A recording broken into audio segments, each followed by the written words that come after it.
우리 다 찾으셨으면 우리 한 절씩 교독하겠습니다. 저부터 하겠습니다. 하나님이 그가 하시던 일을 일곱째 날에 마치시니 그가 하시던 모든 일을 그치고 일곱째 날에 안식하시니라.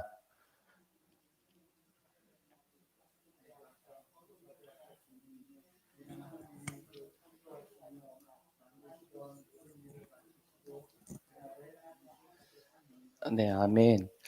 이제 안식일에 대해서 나오고 있습니다. 그래서 이 하나님께서 여섯째 날까지 마치시고 일곱째 날 안식하셨다라는 내용입니다. 그래서 안식일은 금요일 해가 지면서부터 그 다음날 토요일이기 때문에 안식일은 토요일입니다. 그래서 안식일교 뭐 이단 하나님의 교회 이상한 곳에서 야, 토요일 날 예배를 드리는 것이 맞다고 사람들을 미혹합니다. 그래서 주일 날 일요일 날 예배 드리는 것이 틀린 것이다 이렇게 이야기하는 많은 이단 종교들이 있는데, 근데 성경에는 사도행전, 고린도전서, 계시록에 보면 제가 한번 읽어볼게요. 그 주간의 첫날에 우리가 떡을 떼려 하여, 이게 사도행전 20장 7절이고 고린도전서 16장 2절에 보면 매주 첫날에 내가 각 사람의 수입에 따라 모아두어서 내가 갈 때 염보를 하지 않게 하라, 이런 말씀과 계시록 1장 10절에 보면 주의 날에 내가 성령이 감동되어 내 뒤에서 나는 나팔 소리가 큰 음성을 들으니, 이런 말씀을 보면서 더 많은 구절이 있지만 초대교회 사람들은 일요일 주일을 섬겼다고 볼 수 있습니다. 그래서 예수님께서 부활하신 날이 주일입니다. 그렇기 때문에 다 아시는 내용이지만 혹시 이단들이 토요일 날 예배 드리는 것이 맞지 않냐, 너희들은 그렇게 예배를 드리지 않느냐고 이렇게 우리를 미혹한다면, 우리는 주님께서 부활하신 날이 주일이다, 이것을 깨달으시기 바랍니다. 다시 창세기 2장 8절 9절에 보시면 다 아시는 내용이지만 하나님께서 사람을 창조하시고 그리고 에덴의 동산에 두었다는 내용입니다. 거기는 많은 나무가 있었는데 대표적으로 두 나무가 있었는데, 첫 번째 나무는 생명나무, 그리고 두 번째는 선악을 알게 하는 나무였습니다. 좀 이따가 말씀드리겠지만 우리가 선악과는 집중을 많이 하는데 이 생명나무에 대해서는 우리가 집중을 하지 않는데, 두 가지 대표적인 나무가 있었다. 그런데 생명나무와 선악과였다는 것을 꼭 기억하시기 바랍니다. 다시 창세기 2장 우리 5절 6절에 보시면 제가 한번 읽어볼게요. 여호와 하나님이 땅에 비를 내리지 아니하셨고, 이렇게 돼 있잖아요. 그러니까 여기서 보시면 하나님이 땅에 비를 내리지 아니하셨고 이때는 비가 오지 않았습니다.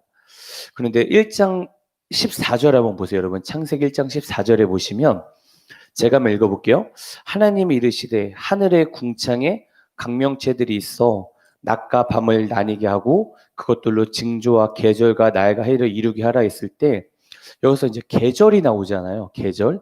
그런데 이 계절이 물론 계절이라는 뜻도 있겠지만 히브리어로 모헤드, 이 히브리어로 번역하면 절기라는 뜻이 되거든요. 절기. 그러니까 아무튼 이 하나님께서 천지를 창조하셨을 때는 봄, 여름, 가을, 겨울이 없었을 가능성이 되게 많아요. 왜냐하면 여러분 창세기 8장 22절에 보시면 이제 노홍수가 터지잖아요. 이런 말이 있거든요. 땅에 있을 동안에는 심음과 거둠과 추위와 더위와 여름과 겨울과 낮과 밤이 쉬지 아니하리라, 이 구절과 이 구절을 보면서 노아 방주 이후에 봄과 여름과 가을과 겨울이 계절이 생겼구나라는 것을 우리는 볼 수 있습니다. 그러니까 우리는 잘 알 수 없지만 이 태초의 대기권과 그리고 현재의 대기권이 전혀 달랐다라는 것을 우리는 알 수 있습니다. 그래서 창세기 2장 6절에 보시면 안개만 땅에서 올라와 온 지면을 적셨더라. 그러니까 노아 이전에는 비가 오지 않았고 안개가 땅에서 올라온 그런 상태였습니다. 그런데 하나님께서 그러니까 여러분, 노아 시대 때는 비가 한 번도 오지 않았던 시대입니다. 이런 상황 속에서 오늘은 좀 노아에 대해서 말씀드리고 싶은데, 창세기 6장 13절에 보시면 제가 한번 읽어볼게요. 창세기 6장 13절입니다. 하나님이 노아에게 이르시되 모든 혈육 있는 자와 포악함이 땅에 가득함으로 그 끝날이 내 앞에 이르렀으니 내가 그들을 땅과 함께 멸하리라. 너는 고페르 나무로 너를 위하여 방주를 만들되 그 안에 칸들을 만들고 역청을 그 앞에 칠하라. 이런 말씀이 있습니다. 하나님께서 비가 한 번도 오지 않았습니다. 그런데 배를 만들려고 합니다. 그리고 노아는 이 산 정상에 가서 열심히 배를 만듭니다. 여러분 한번 생각을 해보세요. 그때는 우리와 대기권이 다른데 우리가 보면은 창세기를 우리가 보면서 어땠을까라고 보면은 하늘 위에 물이 있었다 이렇게 나오거든요. 그런데 이 당시에는 비가 오지 않았어요. 그런데 사람들이 노아에게 한번 물어보지 않았을까요? 노아가 열심히 배를 만듭니다. 그러니까 노아가 사람들이 이야기하죠. 야, 너 왜 배를 만들어? 너 이렇게 좋은 날 왜 이렇게 배를 만들어? 물어볼 것입니다.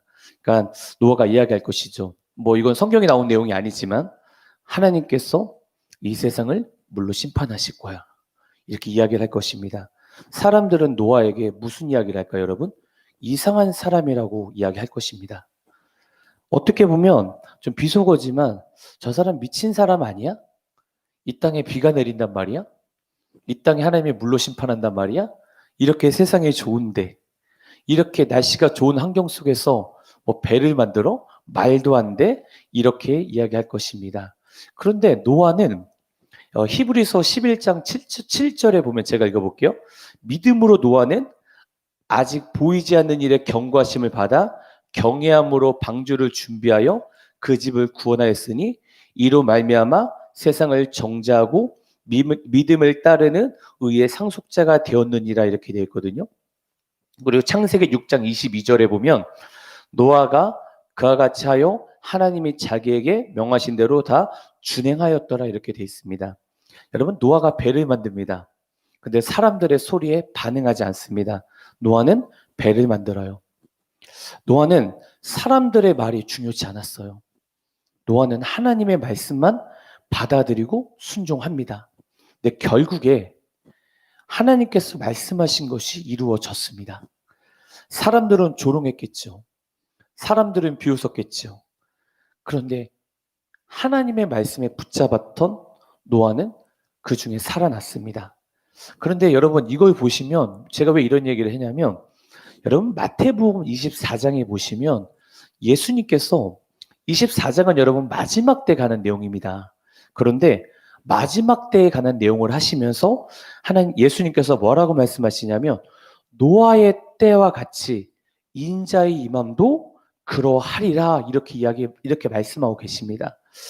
노아 때처럼 마지막 때라고 말하면 사람들이 믿지 않을 것입니다. 예수님이 곧 오신다. 사람들이 믿지 않습니다. 자기 멋대로 삽니다. 바로 이때 예수님이 노아의 때를 말씀하시면서 사람들이 믿지 않지만 깨어있으라. 이 내용이 마태복음 24장, 25장, 26장의 내용입니다. 여러분 우리는 전 세계적으로 단 한 번도 세계적으로 전 세계가 세계적으로 퍼졌던 전염병에 대해서 한번 주목을 해봐야 됩니다. 그리고 저는 사실 중동 그런 나라 땅을 많이 가봤습니다. 아무튼 많이 가봤는데 정말 종교 간의 갈등, 이삭과 이스마엘, 그리고 세계적으로 들려오는 기근, 지진, 이런 내용을 보면 여러분 주님이 언제 오실지 몰라요. 그런데 주님이 곧 오시겠구나, 임박하구나라는 것을 우리는 알 수 있습니다. 그래서 주님을 기다린다는 것이 여러분 우리가 산속에 올라가서 주님을 기다리다 이런 뜻이 아니에요. 매 순간에 열심히 하면서 우리의 삶 속에서 주님을 기다려야 되는 것인데 근데 이 시대를 보면서 좀 시대가 좀 심각하구나라는 것을 우리는 깨달을 수 있습니다. 제가 또 저번에 첫 번째 설교를 했을 때 불법이 성함으로 많은 사람이 사랑이 식어지리다 이런 말이 있거든요, 여러분. 여러분 지금 많은 사람들이 동성애에 대해서 이렇게 옹호하는 사람들이 많아요. 그런데 여러분 동성애가 합법화가 되면은 우리 한국 교회는 어려워집니다. 어려워져요. 그런데 유럽이 지금 동성애가 합법화되죠. 미국이 동성애 합법화됐죠. 지금 우리 대한민국 아시아에서 동성애 합법화가 일어나려고 하자면서 전 세계가 동성애로 합법화가 되고 있어요. 동성애. 남자와 여자가 좋아하는 게 아니라 남자와 남자가 성관계를 맺고 여자와 여자가 성관계를 맺고 그것이 좋다. 그것은 괜찮다. 그거에 대해서 얘기를 하면 너희들은 뭐 감옥에 간다. 이런 것이 전 세계적으로 어떤 법이 되고 있단 말이에요. 여러분 이것을 보면서 우리는 왜 자꾸 세계가 음란에 가지? 전 세계가 음란으로 막 가득 차고 있는데 우리는 이것을 보면서 주님 오시기가 멀지 않았구나라는 것을 여러분 깨달아야 됩니다. 성경은 주님이 오실 때 뭐 세상이 좋아지고 이런 내용이 없어요. 여러분 보시면 세상은 점점 죄악 속에 가득 찰 겁니다. 그런데 두 가지의 사람이 나타날 거예요. 한 사람은 진짜 하나님 말씀에 순종하며 거룩하게 살려고 하는 사람과 한 사람은 대충 살려고 하는 사람들이 나타날 거예요. 교회 안 다니는 사람을 얘기하는 것이 아닙니다. 교회 다니는 사람 중에서 얘기할 것입니다. 그래서 예수님께서 뭐라고 말씀하시냐면 여러분 귀가 없는 사람이 없잖아요. 여러분 다 귀가 있으시잖아요. 그런데 요한계시록에 보면 제가 읽어볼게요. 귀 있는 자는 성령의 교회들이 하시는 말씀을 들을지어다. 2장 11절 귀 있는 자는 성령이 교회들이 하는 말씀을 들을지어다. 2장 17절 귀 있는 자는 2장 29절 귀 있는 자는 3장 6절 귀 있는 자는 세상에 귀가 없는 사람이 어디 있습니까? 그런데 주님은 귀 있는 자들은 성령의 음성을 들으라고 말씀하십니다. 여러분 우리가 주님의 말씀에 귀담아 들을 준비를 해야 되는 것입니다. 여러분 노아는 들었어요. 다른 사람을 듣지 못했어요. 여러분 세상을 똑같을 거예요. 하나님께 집중하는 사람은 하나님의 음성을 듣고 반드시 순종할 겁니다. 그런데 하나님 말씀을 듣지 못하는 자들은 여러분 어려워져요. 그래서 우리는 주님의 말씀에 귀담아 들을 준비를 해야 되는 것입니다. 여러분 주님은 거룩하신 분이십니다.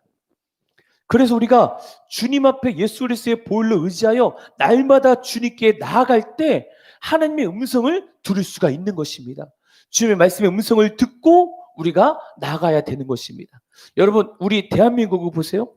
우리 한국교회가 어른들이 참 많아요. 어느 교회든 대형 교회든. 그런데 청소년, 주일학교, 청소년, 청년들이 대형 교회든 어느 교회든 다 초토화돼 버렸어요. 그래서 앞으로 이런 얘기를 해요. 몇십 년만 지나면 우리 대한민국이 미존도 종족이 될 것이다 라는 사람들이 이런 말을 많이 하거든요, 여러분. 그래서 여러분 우리가 우리의 신앙도 중요하지만 다음 세대를 깨워야 돼요. 다음 세대를 정말 하나님 앞에 우리의 목적과 우리의 모든 것들이 예수님이다. 이 세상 너희들이 아무리 돈을 많이 벌고 아무리 명예를 얻고 아무리 권력을 얻을지라도 주님 없으면 너희들은 아무것도 아니라면서 우리가 가르쳐야 되고 하나님께 대해서 자꾸 하나님 말씀을 그들에게 선포해야 되고 그들이 변화가 돼야 되는 것입니다. 그래서 우리는 준비해야 돼요.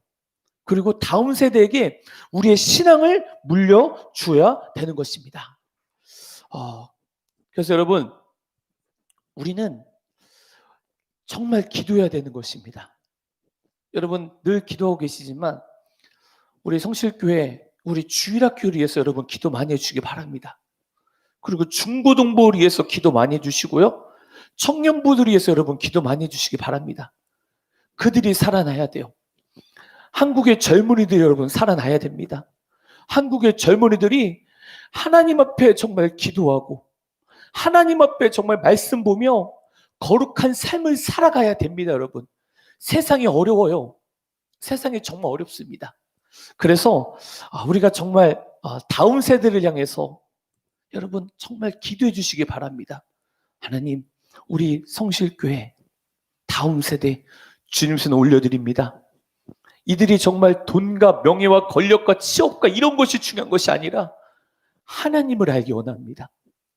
하나님이 어떤 분인지 알기 원합니다. 하나님이 정말 나의 주님인 것을 깨닫기 원합니다. 여러분 이렇게 살아야 되는 것입니다. 저는 이런 생각을 많이 해봐요. 예수님이 정말 나의 주님이신가? 내가 주님이 나의 주님이라고 고백을 해요. 그런데 때때로 순간마다 예수님을 주님으로 모시고 살지 못할 때가 너무도 많아요. 너무도 많아요. 근데 여러분, 저는 죄송합니다. 나름대로 그래도 주님 앞에 가려고 정말 기도하며 주님의 은혜를 부어달라고 정말 기도를 많이 해요. 그래도 그렇게 살지만 지금 청년들을 보면 주님과 교제하지 않고 아무것도 안 하고 이렇게 자들이 너무도 많아요. 그래서 여러분, 다시 말씀드리지만 하나님, 우리 교회, 우리 한국교회 청년, 청소년, 어린이들이 하나님을 알기 원합니다. 그들에게 은혜를 좀 부어주세요. 하나님, 우리가 정말 간절히 기도해야 되는 것입니다. 우리가 예전에는 못 살았다고 합니다.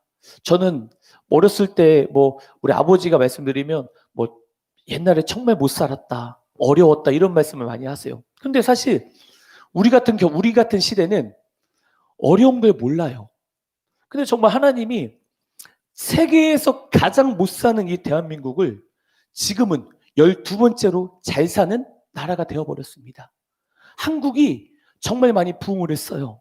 그리고 한국에서 가장 큰 교회가 세계에서 가장 큰 교회고, 한국에서 가장 사람이 많은 교회가 세계에서 가장 많은 교회예요. 하나님이 정말 우리 대한민국 땅에 복을 주셨어요. 왜 그 복을 주시냐? 저는 단 한 가지예요. 우리 선조들이 날마다 기도하셨어요. 우리 대한민국은 잘 살 수 없는 나라예요. 근데 하나님이 은혜를 부어주셨어요. 근데 우리가 그 은혜를 하나님을 멀리하고 있어요. 그래서 다시 한번 우리 대한민국 땅에는 돈과 명예, 하나님 그런 것이 중요한 것이 아니라 하나님 다음 세대들 다시 한번 살려주십시오 하면서 여러분 꼭 기도해 주시기 바랍니다. 다시 창세기 2장 10절에서 14절에 보면 에덴 물에서 물이 4개로 흘러나온다 이런 데가 있는데, 여러분 지금 그래서 이것이 유프라테스 이런 식으로 얘기를 하는데, 저는 이것이 어딘지 모른다고 생각을 합니다. 왜냐하면 노아 홍수 때 천지가 격변이 됐습니다. 그래서 지금 세상은 하나님께서 만드신 세상이 아니에요. 왜냐하면 물에 들어갔었잖아요. 그렇죠, 여러분?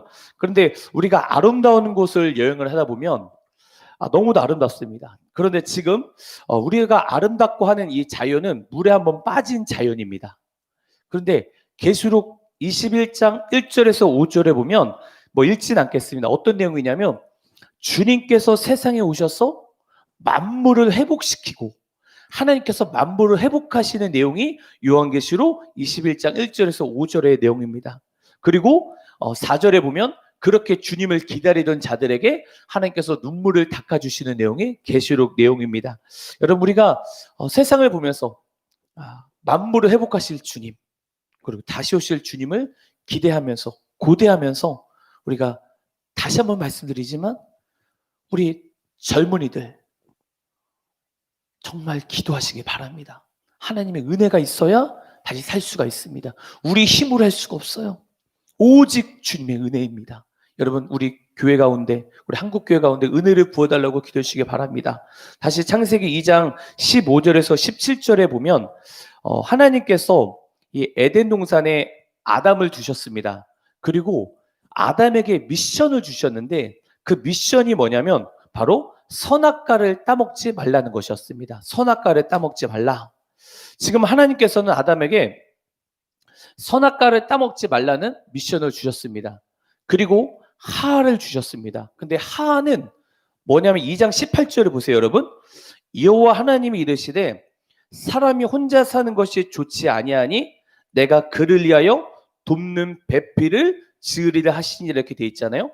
돕는 배필이었습니다. 그러면 무엇을 도울까요? 하가 아담에게 무엇을 도울까요? 여러 가지 도울 수도 있겠지만 하가 돕는 것은 뭐냐면 아까 전에 하나님께서 아담에게 미션을 주는 것을 돕는 거였습니다. 하의 미션은 바로 아담이 선악과를 따지 못하게 하는 것이 하의 미션이었습니다. 하는 아담을 도와야 했던 것입니다. 하는 아담이 하나님께 더 가까이 갈 수 있게 도와주게 하는 역할이 하의 역할이었습니다. 그렇게 여자는 남자보다 더 똑똑합니다. 왜냐하면 도움을 받는 자보다 도움을 줄 수 있는 자가 더 똑똑한 것입니다. 그래서 여자가 더 똑똑합니다. 그렇게 여자의 미션은 남자를 잘 도와서 하나님께 가까이 가야 갈 수 있도록 도와주는 것이 하하의 미션이었습니다. 그런데 지금 여기 있는 분들은 해당되지 않았지만 제가 해당되게 될 것이고, 또 혹시라도 우리 청년들이나 누가 혹시 볼 수도 있어서 이런 말씀을 한번 드리고 싶습니다. 도대체 어떤 사람이 어떤 사람과 결혼을 해야 되나? 어떤 사람이 어떤 사람과 나의 신랑감인가 신부감인가 이렇게 할 수 있는데, 여러분 성경에 보면 아무리 똑똑하고 잘나고 지혜롭고 그럴지라도 여자를 잘못 만나서 위험에 겪었던 인물들이 너무도 많습니다. 그리고 성경에 보면 열왕기상, 열왕기하, 역대상, 역대에 보면 꼭 뭐가 기록되어 있냐면 그의 어머니는 누구였더라, 이런 말이 꼭 있습니다. 그만큼 이스라엘에서는 여자가 중요합니다. 그래서 남자들은 여자를 잘 만나야 됩니다. 그렇고 여자들도 남자를 잘 만나야 됩니다. 아무리 똑똑하고 지혜롭고 하나님의 음성을 들었던 자가 있었습니다. 그 자는 바로 솔로몬이었습니다. 그런데 솔로몬은 지혜가 있었습니다. 그런데 솔로몬이 하나님을 떠났던 이유는 뭐냐면 여자를 잘못 만나서였습니다. 북이스라엘에 아합이라는 왕이 있었습니다. 그런데 아합도 괜찮았어요. 그런데 이세벨이라는 여자를 만나고 나서부터 완전 망가집니다. 그리고 아무리 똑똑했던 여자가 있었습니다. 그 여자는 아비가일이었습니다. 근데 아비가일이 남자를 만났는데 그 남편이 누구였냐면 나발이었습니다. 나발 때문에 자기 가정이, 자기 모든 자들이 죽을 뻔한 사건이 있었습니다. 그렇게 그리스도 안에서 남자나 여자는 사람을 잘 만나야 된다고 생각을 합니다. 그래서 옷만 스쳐도 인연이라고 하는데, 그럼 도대체 어떤 사람을 만나야 되는 것인가? 여러분은 관계가 없겠지만 혹시라도 볼 수 있는 분에게 말씀드리고 싶습니다. 여러분, 하하의 미션이 바로 아담의 선악과를 따먹지 못하게 하는 것이 하하의 미션이었습니다. 저는 이렇게 얘기하고 싶습니다. 여러분, 그 사람을 만날 때, 그 사람을 만나면 내가 더 하나님과 더 가까이 가고 싶고, 하나님의 법을 더 지키고 싶고, 하나님을 더 사랑하고 싶고, 이런 사람을 만나야 되는 것입니다.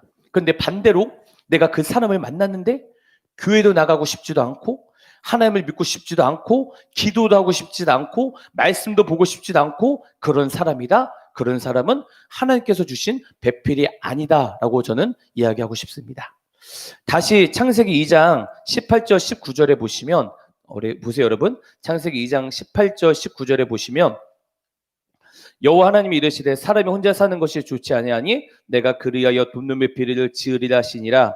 여호와 하나님이 흙으로 각종 들짐승과 공중의 각종 새를 지으시고 아담이 무엇이라 부르나 보시려고 그것들을 그에게로 이끌어 가시니 아담이 각 생물을 부르는 것이 곧 그 이름이 되었더라 했는데, 하나님께서는 아담에게 돕는 배필이 없는 것을 아셨습니다. 그리고 나서 곧바로 하하를 주시지 않았습니다. 먼저 사역을 시키셨습니다. 열심히 동물들의 이름을 지으라고 했습니다. 즉 자기 일에 열심히 할 때 하나님께서는 그 후에 배필을 주셨던 것입니다. 물론 가만히 일만 하고 가만히 있으면 안 되지만 만남의 복도 하나님께서 주시는 것입니다. 그래서 집과 재물은 조상에게 상속하거니와 슬기로 나누는 여호와께로 말미암느니라, 이런 말씀이 있는 것처럼, 혹시라도 유튜브라도 혹시 이 설교를 들으신 분 계시면 하나님께 만남의 복을 달라고 기도하시고, 그리고 혹시 만났을 때 그 사람 때문에 하나님과 거리가 멀어진 것은 하나님 주신 것이 아닙니다. 그 사람을 만나면 만날수록 주님과도 가까워지는 사람, 그런 사람이 바로 배필이라는 것입니다. 여러분 다시 창세기 20장 21절에 보시면 제가 한번 읽어볼게요. 여러분, 여호와 하나님이 아담을 깊이 잠들게 하시니 잠들매 그가 그 갈빗대 하나를 취하고 살로 대신 채우시고, 이런 말씀이 있고요. 24절에 보면 이러므로 남자가 부모를 떠나 그의 아내와 합하여 둘이 한 몸을 이룰지어다, 이렇게 되어 있는데, 21절에 보시면 아담의 갈빗뼈 하나를 취했습니다. 그렇죠? 그리고 24절에 보면 아내와 합하여 둘이 한 몸이 될지어다, 이렇게 말씀하시는데, 여기서 보시면 하나님께서 여자와 합하여 한 몸이 될지어다 이렇게 말씀하지 않으시고 아내와 합하여 한 몸을 이룰지어다 이렇게 말씀하시거든요. 요즘은 도시가 성적으로 문란합니다. 그런데 하나님은 뭐라고 말씀하시냐면 모든 사람은 결혼을 귀히 여기고 침소를 더럽히게 하지 말라. 음행하는 자들, 결혼 전 성관계, 간음하는 자들, 결혼 후 다른 사람과 성관계를 가진 자들을 하나님이 심판하시리라. 이렇게 말씀을 하세요. 그리고 잠언에 보면 여러분 우리 잠언 같이 한번 볼까요? 잠언 5장 15절입니다. 잠언 5장 15절입니다. 잠언 5장 15절부터 23절까지 여러분 제가 한번 읽어볼게요. 너는 내 우물에서 물을 마시며 내 샘에서 흐르는 물을 마시라. 어찌하여 내 샘물을 집 밖으로 넘치게 하며 내 도랑물을 거리로 흘러가게 하느냐. 그 물이 내가만 있게 하고 타인과 더불어 그것을 나누지 말라. 내 샘으로 복되게 하라. 내가 젊어서 취한 아내를 즐거워하라. 그는 사랑스러운 암사슴 같고 아름다운 암노루 같으니 너는 그의 품을 항상 좋게 여기며 그의 사랑 항상 연모하라 있는데 여러분 15절에 보시면 우물이 나오잖아요. 우물. 여러분 우물은 여자를 나타내고 있습니다. 그리고 16절 죄송합니다. 16절의 샘물은 남자의 정자를 나타내고 있어요. 그래서 정자를 이 여자 저 여자에게 나눠주면서 길거리나 동네 전체에 흩어지게 해서는 안 된다.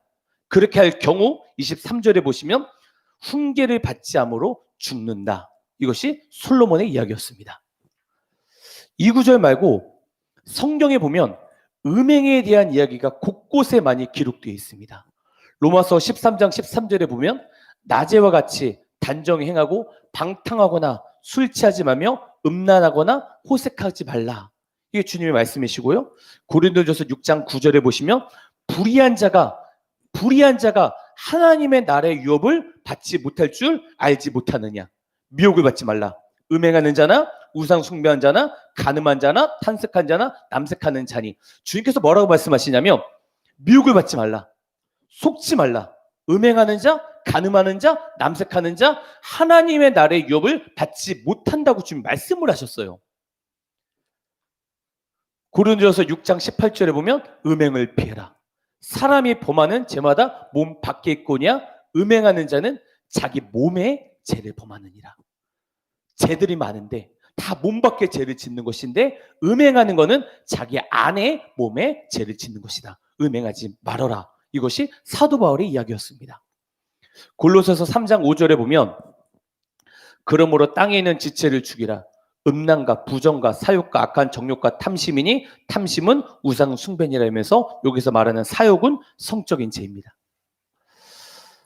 그리고 또 보면 우리가 하나님의 뜻 가운데 산다고 하잖아요. 근데 하나님의 뜻은 여러 가지가 있겠지만 데살로니가전서 4장 3절에 보면 하나님의 뜻은 이것이니 너희의 거룩함이라. 곧 음란을 버리고. 하나님의 뜻이 바로 음란을 버리는 것이 하나님의 뜻이라고 이야기를 합니다. 그러면서 각각 거룩함과 존귀함으로 자기 안에 대할 줄 알고 하나님을 모르는 이방인과 같이 세욕을 따르지 말아라. 예수를 안 믿는 자들이 세욕을 따르는 것이다. 이것이 사도 바울의 이야기였습니다. 하나님은 성적인 죄에 대해서 엄하게 경고를 하고 계세요. 엄하게. 여러분 다윗이라는 사람이 있었어요. 여러분 다윗을 보면요. 정말 너무도 위대했던 왕이었어요. 하나님, 내가 저 헤블론으로 가야 되겠습니까? 주님께서 물어보면 하나님이 응답하셨어요. 하나님, 내가 어떻게 전쟁에 나가야 되겠습니까? 내가 어떤 방법으로 전쟁을 이기겠습니까? 그러면 하나님이 이런 말씀을 하세요. 다윗아, 뽕나무 위에 소리가 들리면 그때 가라고 얘기를 하잖아요, 여러분. 여러분 잘 보세요. 뽕나무 위에 어떤 소리가 들려요. 무슨 소리일 것 같아요, 여러분? 뽕나무에 사람이 올라갈 거야? 아니에요. 이걸 이렇게 얘기하시는 분들이 있어요. 뽕나무 위에 올라갈 수 있는 거는 천사밖에 없어요. 그러니까 다윗이 전쟁을 할 때 천군 천사가 도와줬다는 거예요. 다윗은 전쟁을 할 때 자기 힘이 아니라 하나님의 손이 다윗을 붙잡고 있었어요. 이것이 다윗이었어요. 근데 어느 날이었어요. 다윗이 침상에서 일어나서 보니까 저기 보니까 어떤 한 여인이 목욕을 하고 있었어요. 근데 그 여인을 취하잖아요. 그때 나단 선지자가 와가지고 다윗에게 왕이시여 어떻게 당신이 이럴 죄를 집니까 했을 때 다윗이 통일하는 내용의 시편 51편인데 다시 이런 말을 하거든요. 제가 읽어볼게요. 나를 주 앞에서 쫓아내지 마시며 주의 성령을 내게서 거두지 마소서. 가잇이 간음에 대해서 이야기를 하면서 뭐라고 말하냐면 주의 성령을 거두지 마소서. 이런 얘기를 하거든요, 여러분. 여러분, 그러면서 데살로니가전서 4장 7절에 보면 제가 읽어볼게요, 여러분. 하나님이 우리를 부르심은 부정하게 하심이 아니요 거룩하게 하심이니 그러므로 저버리는 자는 사람을 저버림이 아니요 너에게 그의 성령을 주신 하나님을 저버림이라. 이런 말씀을 하시거든요. 거룩하지 않으면 하나님 만날 수 없습니다. 거룩하지 않으면 성령이 역사할 수 없어요. 여러분, 레위기 민수기를 보면요, 하나님이 진이 장막을 치고 나가잖아요. 근데 진 옆으로 보면 하나님은 야, 너희들 배설물을 땅에 파서 묻어. 진 옆에는 쓰레기가 없어요. 하나님의 주위에는 하나님은 거룩하신 분이고 깨끗하신 분이세요. 하나님을 음란한 자들은 사람을 저버리는 것이 아니라 너에게 주신 그 성령을 저버리는 거다. 거룩하지 않으면 하나님을 만날 수 없다. 이것이 성경의 내용, 성경에 나오는 내용입니다.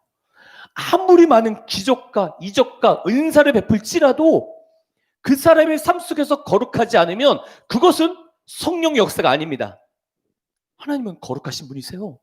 하나님은 정말 거룩하신 분이세요.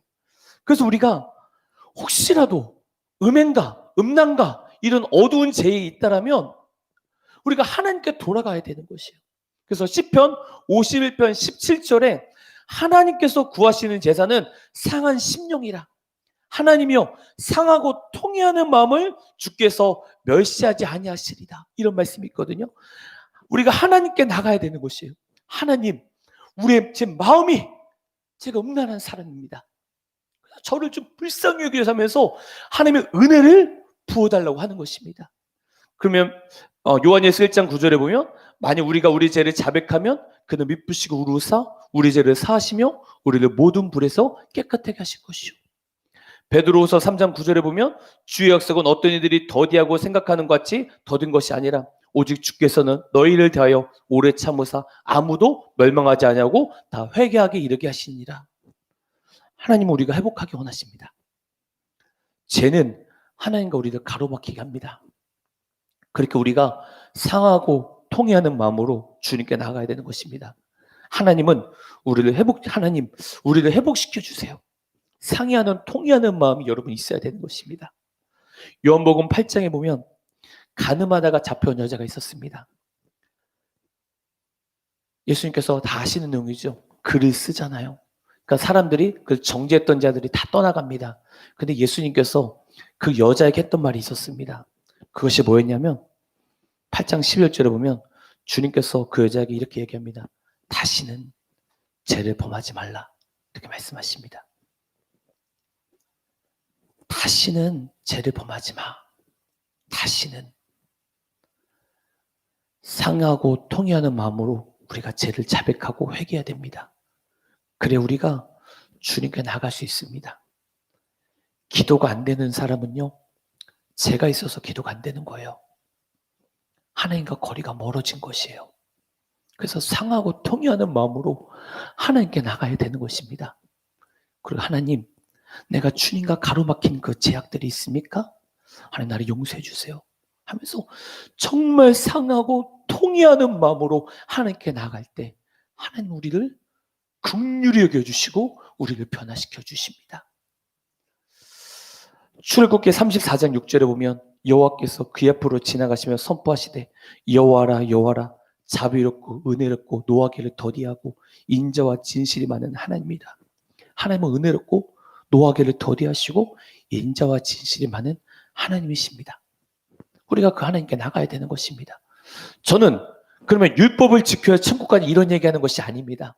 여러분, 예수님을 믿는 사람은요, 그 안에 성령이 오십니다. 그렇죠, 여러분? 그러면 예수를 믿는 사람은 막 사는 것이 아니에요. 성령이 이끄신 대로 살아가는 것이고 성령님은 거룩하신 분이십니다. 마태복음 1장 21절에 보면 아들을 낳으리니 이름을 예수라 하라. 이는 그가 자기 백성을 그들의 죄에서 구원할 자이십니다. 예수님은 우리를 죄에서 구원하실 분이십니다. 하나님의 세상을 이처럼 사랑하사 독생자를 주셨으니 이는 그를 믿는 자마다 멸망치 않고 영생 얻게 하십니다. 하나님 우리를 사랑하십니다. 그래서 사도 바울이 이런 얘기를 하죠. 누구든지 그리스도 안에 있으면 새로운 피조물이라. 이전 것은 지나갔으니 보라 새 것이 되었도다. 고린도 사람들에게 했던 내용이죠. 고린도 사람들은 음란했어요. 고린도 사람은 분쟁과 투기가 있었어요. 근데 사도 바울의 그 편지를 보고 회개하잖아요. 사도 바울이 얘기를 하잖아요. 그러므로 누구든지 그리스도 예수 안에 있으면 새로운 피조물이라. 우리가 주님께 회개할 때 우리는 새로운 피조물이 됩니다. 고린도전서 6장 11절에 보면 너희 중에 이와 같은 자들이 있더니 주 예수 그리스도의 이름과 우리 하나님의 성령 안에서 씻음과 거룩함과 의롭다 하심을 받았느니라. 하나님께서는 우리가 성령 안에서 씻음과 거룩함과 의롭다 하셨다고 합니다. 우리가 자백하고 상한 마음을 가지고 주님께 나아갈 때 주님은 우리를 회복시키십니다. 간절히 주님께 회개를 해야 됩니다. 그리고 또 간절히 주님께 회개해야 될 건 뭐냐면 절대 입술로 범죄치 마시기 바랍니다. 제가 지금 기억이 안 나는데 성경 구절이 기억이 안 나는데 이런 말이 있거든요. 말로 사람을 이렇게 막 대적하고 막 함부로 얘기하면 성령이 근심한다고 얘기를 하거든요, 여러분. 여러분, 남 비판하지 마시기 바랍니다. 남 욕하지 마시기 바랍니다. 남을 욕할 때 성령이 탄식하십니다. 그리고 자꾸 남에 대해서 욕하고 남에 대해서 정죄하고 쓸데없는 말을 하고 이럴수록 성령님께서 탄식하십니다. 나중에 성령의 음성을 듣지 못합니다. 미혹의 음성을 들을 수가 있습니다. 절대로 남을 탓하지 마시기 바랍니다. 그것을 본 순간 내가 그것이 있나라고 여러분 깨닫고 비판하지 마시기 바랍니다. 판단하지 마시기 바랍니다. 비판과 판단은 주님이 하시는 겁니다. 우리는 단지 주님 말씀에 순종하는 것뿐입니다. 그래서 여러분 말을 많이 안 할수록 좋은 겁니다. 절대 남 비판하지 마시고 욕하지 마시고 거짓말하지 마시고 우리는 입술을 지켜야 됩니다. 그래서 혹시 입술 때문에 남을 너무도 정죄하고 남을 너무도 판단하고 남을 너무도 욕해서 자기 마음이 막 공허한 사람이 있을 거예요. 그런 사람들, 그런 분들 하나님과 관계가 멀어질 것입니다. 그리고 아까 전에 얘기했던 것처럼 음란한 사람들 하나님과 관계가 멀어질 것입니다. 그런데 아까 방금 얘기했던 것처럼 우리 주님은 우리를 구원하실 분이시고 우리를 도와주실 분이시고 우리를 죄에서 용서하실 분이십니다. 우리가 지금부터 거룩합시다. 그리고 지금부터 하나님께 기도합시다. 하나님, 입술에 파수꾼을 세워주십시오. 절대 남욕하지 않겠습니다. 절대 비방하지 않겠습니다. 절대 판단하지 않겠습니다. 이런 마음이 있어야 돼요. 우리가 했던 말을요, 천사가 다 적는데요. 그 다음에 하나님께 간대요. 이게 마태복음 내용이잖아요. 그러면서 하나님이 우리가 했던 모든 말 속에서 심판을 하신대요. 여러분 그거 믿으십니까? 그거 믿으면 함부로 말 못해요. 우리가 그걸 믿지 않으니까 막 욕하는 거예요. 막 쓸데없는 얘기를 하는 거예요. 막 남을 정죄하는 거예요. 우리가 했던 모든 말들 하나님이 듣고 계십니다. 우리는 지금부터 입술에 파수꾼을 세워야 됩니다. 성령의 거룩함을 원하십니까? 그럼 파수꾼을 세우십시오. 그리고 거룩하십시오. 반드시 하나님은 우리 가운데 역사하실 것이고 우리를 통해서 인도하실 것입니다. 기도하겠습니다. 하나님 감사합니다. 우리가 때로는 주님 앞에 살지 못할 때가 너무도 많습니다.